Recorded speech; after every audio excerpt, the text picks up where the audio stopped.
welcome to Let Them Talk. I'm Paul DiRienzo, your host. I have another great show in store for you. We're going to talk about dance. We're going to talk about choreography. We're going to talk about teaching dance and learning it and spreading it to many others, a whole new generation of young choreographers who are out there. So if you're into dance and you watch this show, you know we have a lot of programs about dance and different types of dancing in New York, then you're at the right place. And so my guest, Chanel DaSilva, welcome. And she's one of 3 young emerging choreographers who are going to be presenting in later on this week, right? In another few days, really. It's already May. Yes. You're going to be presenting, and we're going to be talking a lot about that, and we'll be showing a clip of your work in a few moments. So welcome to the program. Thank you, Paul. I'm excited to be here. Yeah. So Chanel, let's begin by telling us exactly, what you're planning and how you connect to that. Yes, well, I am an emerging choreographer. I'm originally from New York City, born and raised in Brooklyn, New York. And I've really been choreographing my whole life, but I didn't know that it was sort of a calling for me until about 5 years ago. And as a budding choreographer in New York City, you really need opportunities. You need opportunities to present your work, rehearse it, put it on a stage with actual lights and real dancers, so it's not in the studio. So I've been partnering with Ariel Grossman, who she and I are both LaGuardia High School of the Arts alums, and we met a few years ago, and she's doing a season at New York Live Arts, and this season is really centered around empowering the choreographic voices of women. Because in an art form that's so populated by women, very rarely do you see women in roles of leadership and as choreographers. Right. So we both sat down and we said, well, why don't we do a whole evening around the voices of female choreographers. So I'm honored to share the stage with Ariel and her company, Ariel Rivka Dance, as well as Amy Marshall's company. It's going to be a fantastic evening of dance, beautiful work. It's an all-female company, and I'm just really honored to be able to put my work on stage. So it's women choreographers and all the women involved. Yes. All the people involved are women, all the dancers. Well, great. And then it's, why now not March in International Women's Month? I know. Well, in New York City, you got to go with when you can get the space. Right. Some of that question was in the back of my head, but I know it wasn't really that important. Point, but yeah. All right, great. So Chanel, tell us a little bit about yourself, how you came to be a choreographer. You're from Brooklyn. I am from Brooklyn. I fell into dance when I was 3. I told my grandmother that's what I want to do, and it's from the age of 3 to now at age 32, I've never stopped dancing. I trained at a school in Brooklyn called Creative Outlet Dance Theater of Brooklyn, and then I went to LaGuardia High School, and then after that I went to the Juilliard School, where I started really honing my voice as a choreographer. Then I joined a dance company called Trey McIntyre Project, and that was based in Boise, Idaho. We were just discussing that up in the mountains there. Oh, yes. Beautiful area. Oh, yes. And tell me what it's like to dance and to bring modern dance to Boise, to the Pacific Northwest Mountains. When I moved to Boise in 2008, it was still considered a small city. It's now grown quite a bit, and I think at that point it was beginning to bustle as a budding arts community. So when Trey McIntyre Project landed in Boise, we made a huge splash. Okay. We decided to engage the community and really have them fall in love with us. And Paul, for the first time in my life, I was a celebrity because, And not the last, though. Not the last. Of Yes, course thank not. you. But, the community knew the dancers. In New York, dancers are a dime a dozen. We're running around here like every other person, so no one cares about us here in New York. Right. But in Boise, it mattered that we were one of the artists that were cultivating the city. Doesn't that make small towns interesting? I lived in Madison, Wisconsin, a small city, and it's actually pretty big city actually now too. There's no small cities left. What used to be small cities are all big or nothing. Exactly. They went the other way, right? Exactly. Interesting. So you found that the Boise, Idaho scene not only accepted you but lauded you. Loved us. We made Boise our home, but we traveled all over the world. We traveled internationally and told everyone from Europe to South America to Asia that we were from Boise, Idaho. And they always looked at us kind of funny, but then they were like, okay, Boise. All right, we're on board with that. Right. So it was incredible. We felt loved. We felt appreciated. I loved those 6 years of my life. It was a beautiful, beautiful chapter. When did you decide to come back to New York? In 2014, I felt like it was time for me to return back to my city and sort of see what my artistic life could be here. I started freelancing as a dancer and then really started to cultivate my choreographic voice. Where did you dance and what kind of other modern dance productions? Yes, I danced with Laura Lubavitch Dance Company, and I'm dancing with a few of my friends, Antonio Brown, Malik Washington, who are up-and-coming choreographers and artistic directors as well. So we're all collaborating together, which I love. I went to school with these guys. Right. So. Okay, great. We're going to talk more about that because what I want to do is introduce, we have a short clip. Can you tell us a little bit about what we're about to see? Yes, so the work you're going to see is a piece called Susan, which is actually named after my mother, who passed away in 2006. And I decided to name this piece after her because I made it in memorial of her, and also I wanted people to say her name for years to come. All right, then we'll go. Let's see it now. Let's play it and we'll come back. Well, we're going to play about 5 minutes and then we'll come back.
Great, great. Chanel DaSilva, thank you for that, allowing us to show that on our program. Of course. And tell us a little bit about what we just saw. So that piece you saw is called Susan, like I said, and I choreographed that piece in 2016 on the senior dance class of LaGuardia High School, and I made that piece in memoriam of my mother. She passed away in 2006, and I realized that I had never really dealt with that grief. I just compartmentalized it and put it away in a safe place in my spirit somewhere, and it showed up again 10 years later, and I decided to finally make a work about it. So that was the manifestation of that. Wonderful, wonderful. And is that similar to the material we'll be seeing when you perform? Tell us a little bit about why you're here. We're talking about an event that's coming up. Absolutely, absolutely. So next week, May 16th to the 19th, I'm doing a performance with Ariel Rivka Dance and Amy Marshall Dance Company at New York Live Arts, and we're doing a whole evening of female choreographic voices. And the piece I'm premiering is called Necessary Evil, which deals with a lot of experiences that I've gone through and also women that I know have gone through. And I'm sort of exploring that by creating a bunch of vignettes that happen in one piece. My piece is about 9 to 10 minutes long, and I'm working with 4 dancers. They're incredible, and the music is Nina Simone, which, as you know, Nina is beautiful, but she's achingly beautiful, and that's kind of what I'm going for with the work, to really strike a chord with that place in all of our spirits where we understand this and we can feel it. She was like a most radical artist. Oh, God, I love her. A few people know the whole story behind her and the position and why she wrote the songs she did and sang them. Very interesting.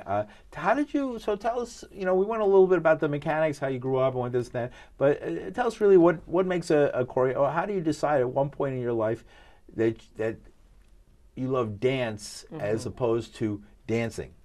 I mean, lots of people like to go to the dance and are very good at it, and then they go to their job. Absolutely. But you decided to make it a life calling, and not just something you did on the dance floor on Friday nights or Saturday afternoon or something. Yeah. How's that? In high school, we all know the quintessential question that our parents ask us: what do you want to do with your life? What do you want to do in college? And I really had to search my soul, and when I did, I said, Mom, I really want to dance. It's the only thing that makes me unequivocally happy. Really and truly. I'm joyous when I'm dancing. I feel completely in my purpose and in my truth when I'm standing on stage and I am dancing. You knew this was it. I knew it. I knew it. I knew it when I was a kid, but then I had to choose whether or not I was going to go into business administration or cosmetology or dance. That's a courageous choice to take, because you're yes. The financial rewards of dance are pretty much of all arts in New York. For all the ideas that people have and they all flock here, you better do what you love. Absolutely. If you're not doing it because you love it, you're wasting your life. I was never in it for the money, and I knew from young that if you're in it for the money and the fame, you're in it for the wrong reasons. I'm in it because my soul is tied to it so deeply. Right. Well, some can be Fred Astaire and Ginger Rogers, and all the other versions of that have come over the years. And I've had my share of accolades, whatever that means, that rewards that have come along the way with my dancing. But really, for me, it's that fleeting moment that happens on stage when I get to connect with my audience. It's such an intangible. It's a live performance. Isn't it? Very much a live performance. You can't duplicate that feeling. I can't get that feeling in any other thing I do in my life. So, and then now as a choreographer, I'm glad you asked me this, because when I was younger, someone said, well, why do you dance? Because I can creatively express myself. That's what I would say. But now, speaking of Nina Simone, her wonderful quote about it being the artist's duty to reflect the times that we're in. Yeah. If no one's talking about what life actually is, shouldn't artists do it? Isn't it our duty to bring it forth and have it provoke conversations? Always in trouble. They're always right? in trouble. Whether a comedian at the correspondence dinner or a musician letting out a music video that's politically charged. Childish Gambino. Yes, just the other this day, is America. Right, and that was, I don't know if you saw that. That's an amazing video, and the dance was it's like a modern dance video. It's a moving tapestry. There's so much to take in. Yes. But the fact that he was purposeful with that, and he knew that he was going to be provocative and ruffle some feathers, I applaud him. I really do. He did it with pride. Yes. I could see it. You could see it in the recording. Unabashedly. He knew exactly what he was doing. And very interesting. So this is an era like that, because you brought it up because you're doing an all-woman show, and I think it's so appropriate, because I woke up this morning to find the Attorney General Scheiderman of New York was a serial woman beater and assaulted and choked and all these things, horrific things, and had to step down, and he was supposed to be the pro-woman candidate. And so it's very appropriate, I think, that you should be on, because we're not talking about ideological feminism here. We're talking about women doing something together. You know what, Paul? Last year and even into this year, I made myself a hashtag, and it's called #MakeYourOwnShit. And I say that because Ariel and I sat down and we said, you know what? We need to do this ourselves. We can't wait for companies all over the country to provide a space for us to make our own work. We need to make our own work happen in our own way. Just do it. Activate. Do it, right. Just do it. And not wait, because waiting for Harvey Weinstein or the great guy to come step in. Exactly. You're losing a piece of your independence, and that could, there's other versions of what they did, that are not as obvious but just as painful. And absolutely. I know. Yeah, so I think it's our duty to talk about what's going on, but then also make a space for ourselves. I feel so much more empowered to know that we created this ourselves. No one, no one threw us a bone.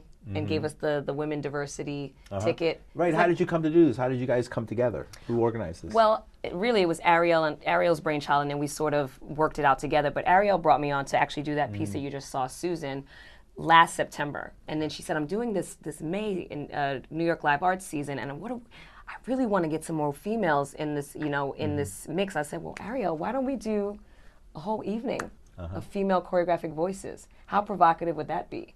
Right. All women dancers, all female voices. Should be. It's great. It should be. And it's time. It's beyond time. I woke up this morning, that's the first thing I said, it's time now. We have to do something. This can't keep going on like this. And like you said, we have to do something. Right. So. And you have the power to do that through your art. And I, whatever little power I have to have you on and be on, let them talk and talk about what you're doing. And I'm so happy to have you on. So again, tell folks what exactly is going on and where it's happening and all the stuff they need to know. Yes, so May 16th to the 19th, Ariel Grossman's company, Ariel Rivka Dance, Amy Marshall Dance Company, and Chanel DaSilva will be presenting at New York Live Arts, which is in Chelsea. And all the shows are at 7:30, and there's a matinee at 2 p.m., and we hope you come join us. It's a really beautiful show, beautiful work, beautiful dancing. It sure is. So New York, is New York City the dance center of America right now, do you think? This is where it's all happening. I mean, I have so many guests who come on, and they're all great. April's always bringing people like yourself, so full of energy and exciting things that are happening in New York. Is this the happening place, or is it? I think that's a layered question, Paul. It used to be, for sure.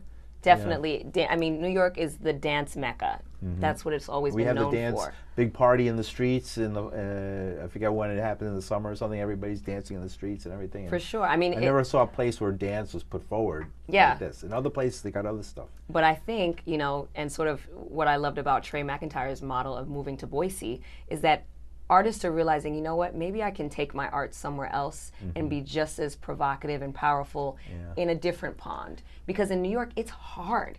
It's hard. I'd say $3,000 a month rent for a studio. Yes, artists, but also we're scrounging for arts funding. Yeah. We're all trying to take from the same pools, So now you might go to LA and see a very, bustling contemporary dance scene. Chicago.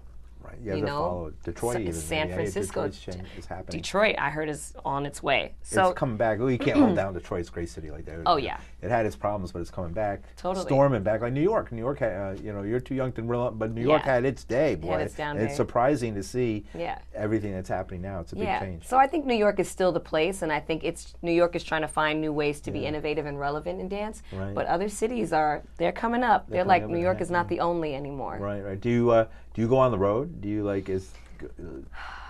and internationally and travel around the world? And I used to when I was dancing with Trey McIntyre. We were everywhere. Now when I go, around the world, it's so that I can teach. I've been to New Orleans the past few years every summer. I've taught in Florida. I'm working on getting to the West Coast. So you're a teacher in the New York City school system. Yes. So you're a licensed regular everyday teacher, like one got your master's degree in education, MSA and everything. I don't have my master's yet, but I'm working on it. Yes. I'm all the way in the system. Yeah. But I also run my own organization called Move NYC that I co-founded with my best friend Nigel Campbell, and we provide high caliber tuition-free dance training to talented New York City teenagers because we believe if you're talented and you're motivated, there should be no obstacles in the way to success. How do you find your students? We audition. We hold a 5-borough New York City tour for the audition, and we scour through every borough to find this talent. That's separate from what you do with the school system. That's very like after separate. School on weekends. Yes, extracurricular.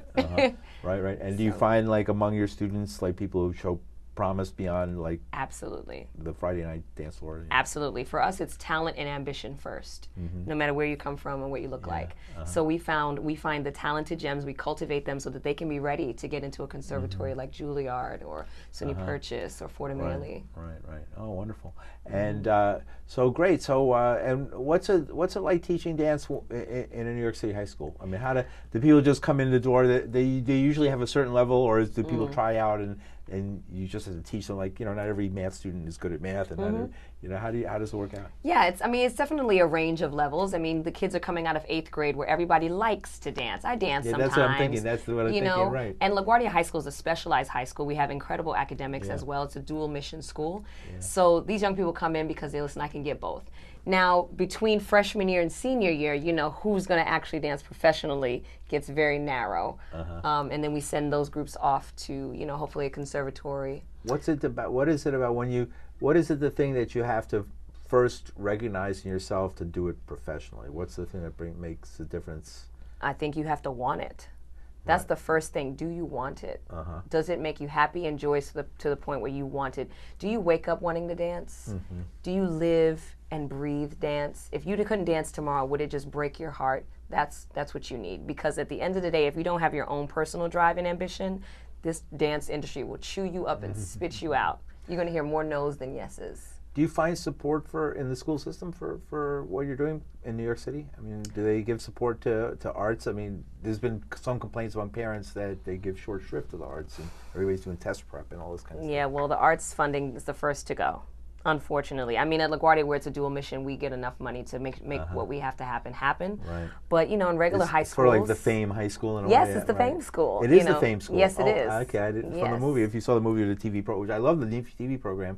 And I guess the new version of it is where they all sing, Glee or something. Yeah, Glee. It's sort of like the newer version. Yeah, it's different. And High School Musical is a little different too. Yeah. But yeah, this is the Fame School. Yeah. But I find that, you know, New York City wants us to have artists who are cultivating the community, but then you don't want to pay for that. So how are we going to have artists if we don't cultivate the artists with the funding? So it's a little backwards for me. Right. But I am blessed to be at LaGuardia. We have live musicians. We have some of the most talented kids in the school. I get to do what I love every day, which is be in my love of dance. Right. So is that so that's an audition school? Yeah. Yeah, LaGuardia. Right. That's one of the levels, the top schools where you have to audition, like Bronx High School of Science. Yep. Well, you have to take a test for. Whatever. Yes, we have to audition. They have a rigorous audition process. 2 auditions. They have to do a solo.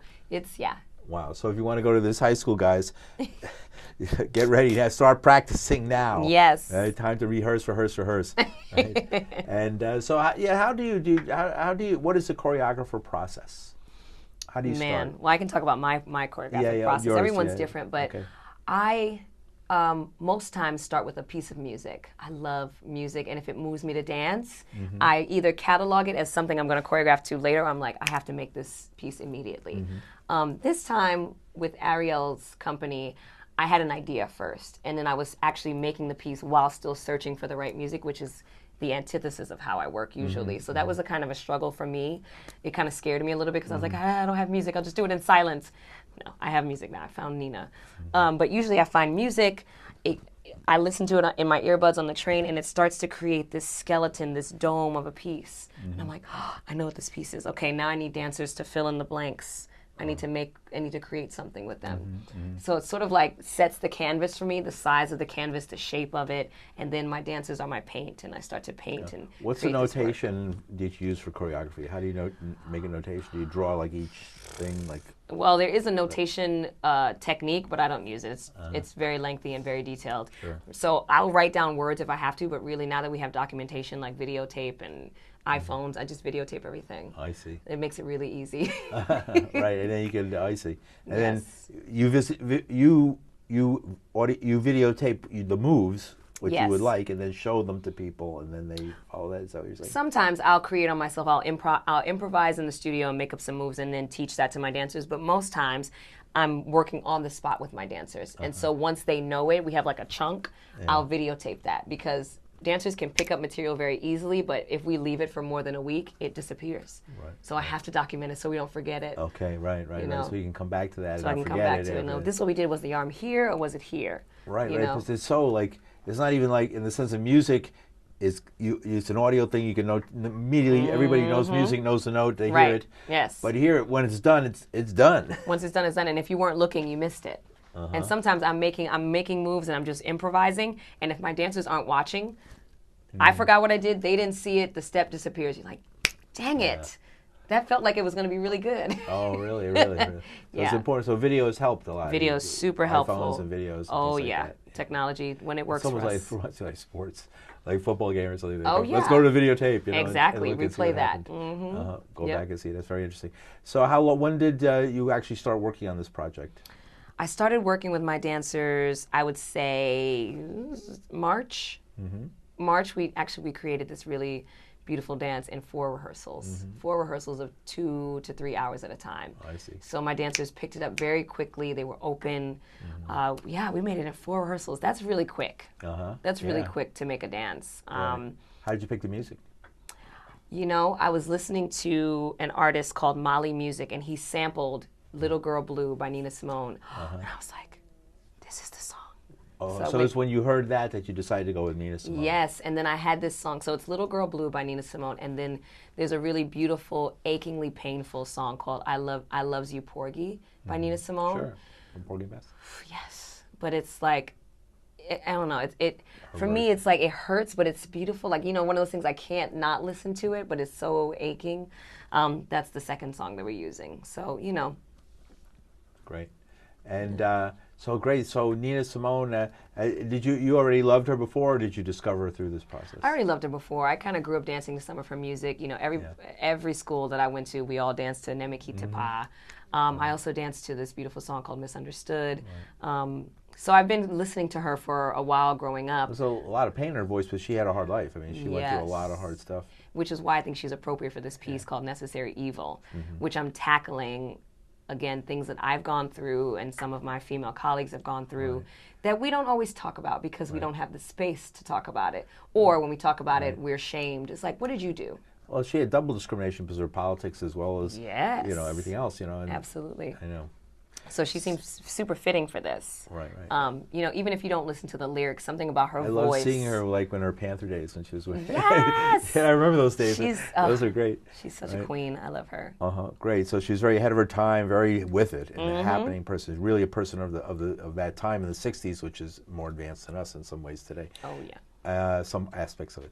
So great. And so again, we have a minute to go. Tell everybody where to be and when to be. Alrighty. So next week, May 16th to the 19th, myself, Amy Marshall Dance, and Ariel Rivka Dance will be at New York Live Arts, which is in Chelsea, and we will be doing a show with all female choreographic voices and all female dancers. Please come see us and support dance in New York City. It'll be 7:30 p.m. for Thursday, Friday, and Saturday nights, and a 2 p.m. matinee on Saturday. Great. Chanel, thank you so much. Thank Chanel you, DaSilva, Paul. for joining us. It was a great show, and very good luck in your program and all the success in the world. Thanks for joining us. Thank you so much. I will see you next week. Bye. You next week.